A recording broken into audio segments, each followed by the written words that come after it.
take that passion and then find your superpower inside of it and double down on it. But then get the help to figure out how to monetize it. Inside that passion, there is something you are meant to bring out to the world. This podcast encourages and empowers you to create your own unique real story, develop your own unique real statement, and discover your own unique real self. The power is yours. Good afternoon, Melanie Benson. Previously, episode 575 of the 12-Minute Convos podcast. It's been just 2 years, 11 months, 3 days, 3 hours, and 45 minutes since we last had that conversation.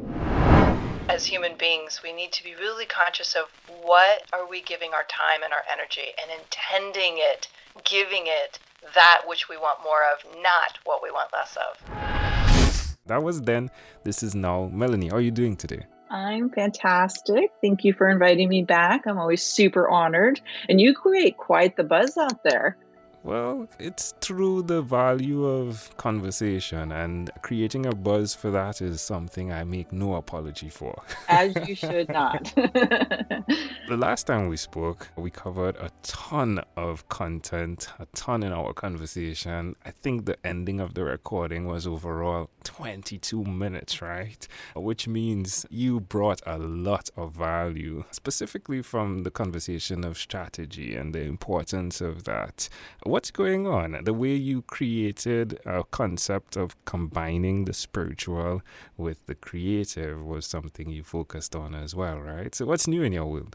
We're just kind of going deeper into that. One of my superpowers is I listen to where problems are created by other people's marketing efforts and through their superpowers. So every person out there who is delivering a strategy or a concept or a tip or an insight, the amazing thing they create also creates a problem, right? And that's what makes marketing so beautiful. So I listen for where the problems are created. And here's what I've been hearing is that people know they're supposed to step up their game. People feel this like thing inside them that they want to create something bigger and more powerful, like they're feeling called to greater levels of leadership or getting bigger programs out there, right? We know we're not supposed to play it safe, but then the how kicks in.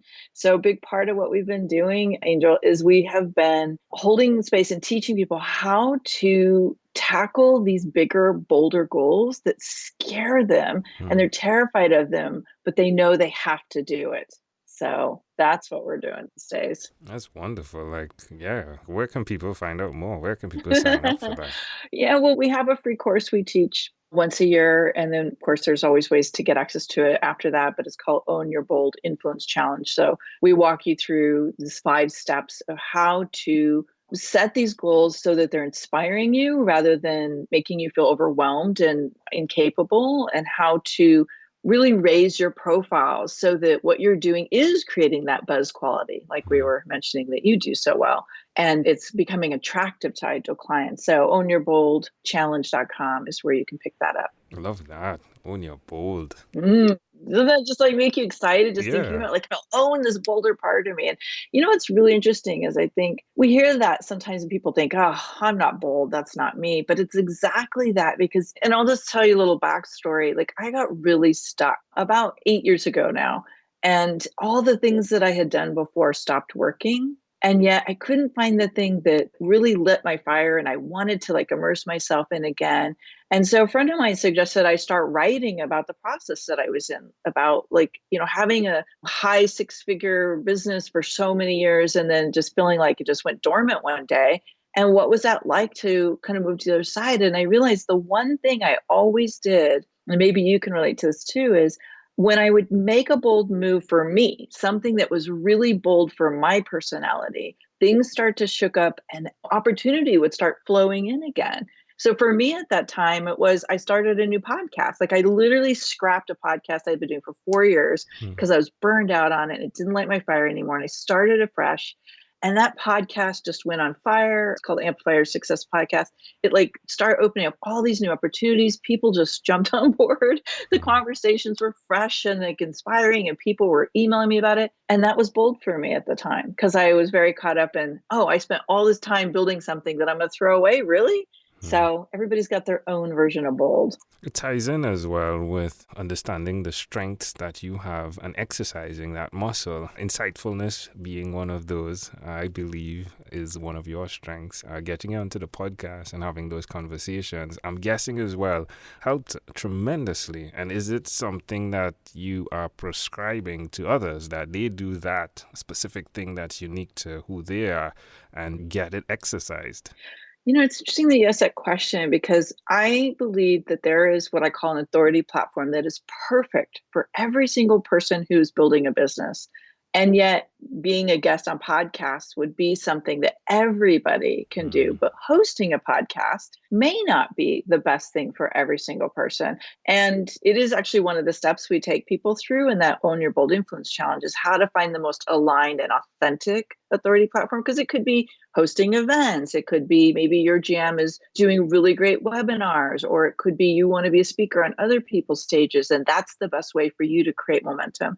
But I do believe for about 80% of my clients, starting some type of podcast, or maybe it's an online TV show or a YouTube channel, like we kind of have to find the right nuance. It is one of the fastest and least expensive ways to propel your message up into a level that people can hear you and see you. And I think that's a big thing. And I know you've had to have tackled this in your own journey and with people that you probably have on this podcast, is visibility is the single greatest opportunity opener you can create for yourself. Yeah, it is. It is.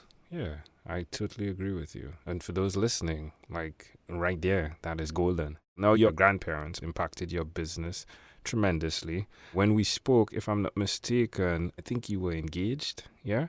Yeah, I was engaged. So I've since become married. There we go. Now, All right. I have an amazing husband. He is my rock. He actually is my podcast editor. He Sweet. loves doing that. Well, you had 2 children in there as well, right? That Yes, came they're with, my with the bonus children. Right, Yes, I'm not right. a stepmom. I'm a bonus mom. I Love like it. that framework Love a little it. bit better. Yeah, she doesn't play with her terms as well, folks. She's the one that reminded me it's not spend, it's invest your Yes. time. So how have what you've been doing impacted them? What an interesting question. I think it's really probably had an impact on them very differently, because they're very different individual, unique beings, and they're both adults now. So they're 18 and 21. I think the oldest one probably sees a woman who's very empowered to be bold and do her own thing in very subtle ways, because he is autistic, so they process things very differently. He sees something that he may not really comprehend right now, but it's an empowering force for him, because that's not what he necessarily saw from his own parents. And then the younger one, I think the big thing he takes away as a trained coach, I have a really great superpower that my family relies on, of communication, right? And boundaries and raising standards. And so I would say he would probably say he's really transformed his paradigm of what really good communication feels like, and how it can support not just family life, but also like create really amazing relationships in general. The queen bee and the importance of the queen bee. Now, there's an aspect of conversation that I've been covering. I'm wondering, do you have that conversation in the midst of everything that's going on, that conversation that it may be possible that you could die today or tomorrow? And if so, how do you navigate that conversation with yourself? Well, it's interesting you say that, because I've been dealing with some really challenging mystery illnesses, as we call them, for the last almost 10 years. And it's only been in the last 6 months that I've really gotten some clues of how to improve. So I think you tend to look at your life and go, okay, so first of all, I don't have the energy to do half of what I did in the first 10 years of my career. And how do I keep moving this ball forward and really keep having an impact on people? And for me, what it's done is it's caused me to get really present in the moment and start appreciating, am I living today the way I want to live? Am I saying yes to the things that are serving me, my family, my clients, or am I getting caught up in everybody else's expectations and ideas of what I should be doing? Am I really present to being joyful and peaceful in this moment? Or am I creating stress for myself unnecessarily? So it's actually caused me to look at each day instead of think about like way out in the future what happens, if I was to pass away. I mean, of course, we have to have insurance and, all the things in place to make sure if something was to happen unexpectedly, that everything's taken care of. But here's one of my mantras, and maybe this will really serve our audience today, is simplify to multiply. Simplify my focus, simplify my effort, simplify my impact, like really go deep instead of trying to go wide and do so many things that, the impact is not really as impactful as I wanted it to be. When you look back, though, understanding the wisdom that you've grown, right? The multiplicity of what has occurred from your experiences, do you have any regrets on the present you versus the younger you? Regret is an interesting word because it implies that something that I did in the past didn't serve me on my journey to get where I'm here today. So I would say I have some very painful learnings. So there's a part of me that would like to go back and be stronger, and more able to speak my truth and be more connected to my intuition. Like, I wish I would have learned how to trust that part of myself earlier. So, it's all learning though. And I've learned how to be a better coach through every single epic failure, every single regret, every single thing that I feel failed.